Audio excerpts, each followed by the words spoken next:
नमस्कार विद्यार्थियों, मैं Abhayveer Singh Chaudhary, assistant professor in geography, government college Bayana. Bharat के भौतिक प्रदेशों की श्रृंखला में हम भारत का एक प्रमुख भौतिक प्रदेश जिसको तटीय मैदान के नाम से जानते हैं उसकी हम चर्चा कर रहे हैं। हम पूर्व में चर्चा कर चुके हैं कि प्रमुखतया भारत के 4 भौतिक प्रदेश हैं। भारत को भूआकृतिक दृष्टिकोण से 4 भौतिक प्रदेशों में विभाजित किया जाता है। यहाँ पर हम भारत के प्रमुख भौतिक प्रदेश तटीय मैदान के बारे में देखते हैं। इसको समुद्र तटीय मैदान या तटीय मैदान, कोस्टल प्लेन के नाम से जाना जाता है। प्रायद्वीपीय पठार या दक्षिण के पठार के दोनों किनारों, पूर्वी एवं पश्चिमी किनारों पर संकीर्ण तटीय मैदानों का विस्तार है। पश्चिम में यह मैदान संकीर्ण एवं कटाफटा है, जबकि पूर्व में यह चौड़ा एवं समतल है। इस मैदान का निर्माण समुद्री तरंगों द्वारा अपरदन व निक्षेपण या पठारी नदियों के द्वारा बहाकर लाई गई अवसादों से हुआ है। यह पश्चिम में अरब सागर से लेकर पूर्व में बंगाल की खाड़ी तक विस्तृत है। इस प्रकार भारत की तटरेखा बहुत लंबी है। स्थिति और सक्रिय भूआकृतिक प्रक्रियाओं के आधार पर तटीय मैदानों को 2 भागों में बांटा जा सकता है, पश्चिमी तटीय मैदान और पूर्वी तटीय मैदान। हम यहाँ पर पहले देखते हैं पश्चिमी तटीय मैदान। पश्चिमी तटीय मैदान पश्चिमी घाट तथा अरब सागर के मध्य स्थित एक संकीर्ण मैदान है, जो उत्तर में कच्छ के तट यानी गुजरात से लेकर दक्षिण में कन्याकुमारी या केप कोमोरिन तक अरब सागर के साथ साथ विस्तृत है। गुजरात के मैदान को छोड़कर यह मैदान पूर्वी तटीय मैदान से कम चौड़ा है। इस मैदान की औसत चौड़ाई लगभग 11 किलोमीटर है। इसकी अधिकतम चौड़ाई गुजरात में नर्मदा एवं ताप्ती के मुहाने के समीप है। पश्चिमी तटीय मैदान जलमग्न तटीय मैदानों के उदाहरण हैं।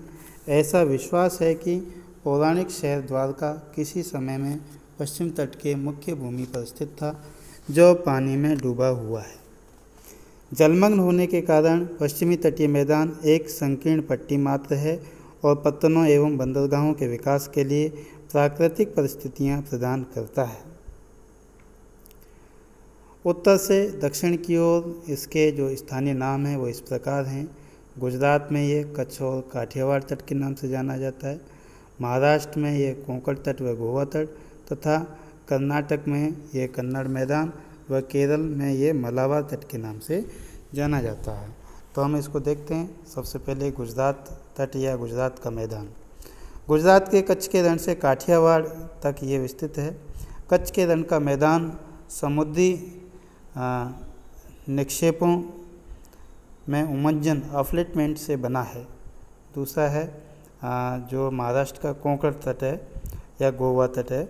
यह उत्तर में दमन से लेकर दक्षिण में गोवा तक 500 किलोमीटर तक का तटीय भाग है। फिर इसके बाद दक्षिण में कर्नाटक या कन्नड़ तट है, जो कि उत्तर में गोवा से दक्षिण में मैंगलुरु कर्नाटक तक का तटीय भाग है।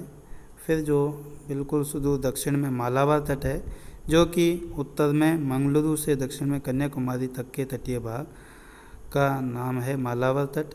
यहाँ का तटीय मैदान कुछ चौड़ा है। इस तटीय भाग में अनेक लंबे और सकरे पश्च वाटर, बैक वाटर पाए जाते हैं, जिन्हें केरल में कयाल, जो कि एक प्रकार का लेगुन होता है, कयाल कहा जाता है।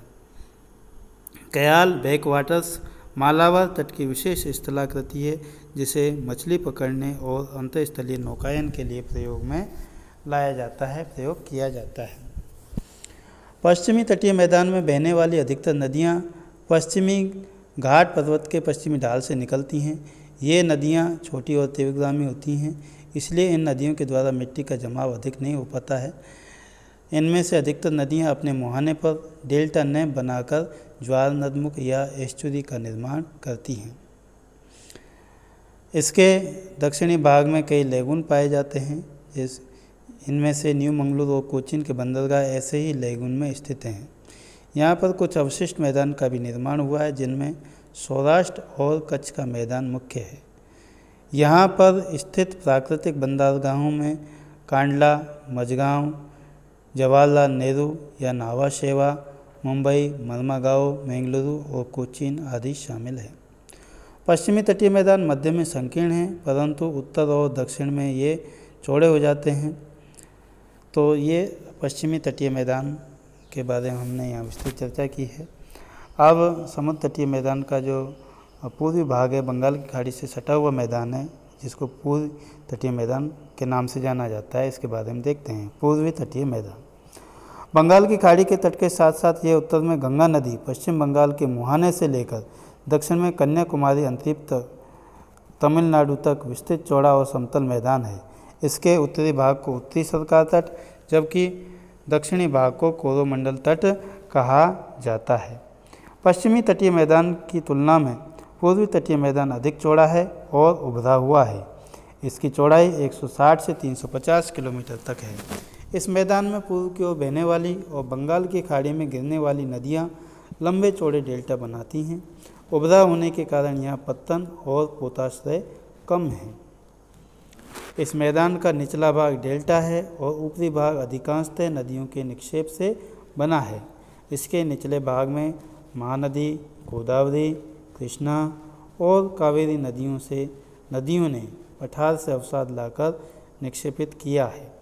इस मैदान में तट के निकट फैले रेत के टीलों से घिरा हुआ छिछला लैगून निर्मित होता है, जिसे झील की संज्ञा भी दी गई है। इसी मैदान में चिल्का ओडिशा और पुलिकट आंध्र प्रदेश एवं तमिलनाडु सीमा पर 2 बड़ी लैगून झीलें हैं। इन झीलों का निर्माण बंगाल की खाड़ी के थोड़े से जलीय भाग के बालू भित्ति के घिर जाने से हुई है। चिल्का नदी जो है महानदी डेल्टा के दक्षिण में स्थित है, जो कि 75 किलोमीटर लंबी है, जबकि पुलिकेट झील चेन्नई नगर के उत्तर में स्थित है। गोदावरी और कृष्णा नदियों के डेल्टाओं के मध्य में कोल्लेरू झील आंध्र प्रदेश में स्थित है। इस प्रकार कोल्लेरू झील एक डेल्टाई झील है। चिल्का भारत की सबसे बड़ी लैगून एवं खारे पानी की झील है। यहीं पर स्थित ओडिशा के मैदान को उत्कल का मैदान भी कहते हैं। तमिलनाडु का पूर्वी तट कोरोमंडल तट कहलाता है, जबकि गोदावरी और महानदी के बीच का पूर्वी तटीय मैदान उत्तरी सरकार के नाम से जाना जाता है। आंध्र प्रदेश और ओडिशा के तटीय भाग में महेंद्रगिरी की पहाड़ी स्थित है। तो इस प्रकार हमने भारत के समुद्र तटीय मैदानों के बारे में विस्तार से चर्चा की है।